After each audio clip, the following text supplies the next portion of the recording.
examples of relationships that people have with each other. You know, you come here and you would hear that Norris was, you know, education officer of the NFFA. He was a farmer's friend, activist, revolutionary people's champion, and all that. But he was also a good brother of mine and a good friend. In that I knew Norris since the middle 70s when he was still a child, and we were young men. He had, you know, you had to say he was a child, and he was, you know, he was an activist from the age of 13, 14. He understood what he wanted to do. He had a perspective on the world, and it was not a perspective that just dropped from the sky. Norris was a product of the struggles of the early 1970s.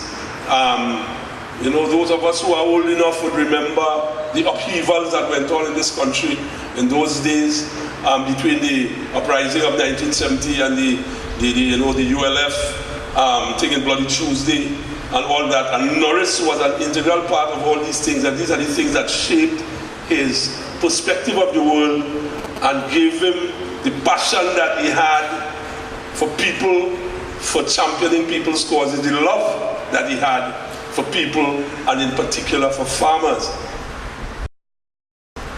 Now, I think what he understood above all else was that the struggle of the farmers, particularly over the issue of land tenure, that had major obstacles in its way, in the sense that farmers' struggle for tenure would mean that farmers would become independent, would mean that the production of food for the nation, as the slogan says, there would be more production of food for the nation, there would be more food security, we would be on the road to food sovereignty, and there are forces in this country who do not want that. Let us be clear about it. There are forces in this country who do not want farmers to be independent, who do not want Trinidad to wean itself away from dependency on foreign food. There are forces in this country whose interest it is to keep the situation as it is. We can identify some of these forces, particularly in these times, the big food importers who are part of the big conglomerates in this country, who are making a mint.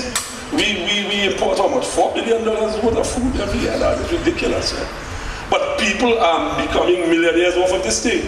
And the more farmers strive to become independent and strive to be able to produce more food and so on, is you are interfering with the interests of this section of the country. Norris understood that. And Norris was, his attitude towards that was one that he had to educate people about what was happening, and the farmers had to be able to organize themselves. And I don't want to be over-critical, but this is one of the problems. The people who are placing obstacles in the way of the struggle of the farmers are highly organized. They understand where their interests lie, and they understand what they have to do to protect their interests. Farmers have always had a problem in organizing themselves in a manner to be able to project their interests as a group instead of their interests as individuals. And one of the objectives of the NFFA over the years has been to try to organize farmers along this way. Now, we may moan and we may mourn for Norris, right? And say, well, you know, if Norris was still here, but Norris is not here. And regardless of what we say, he's not going to return.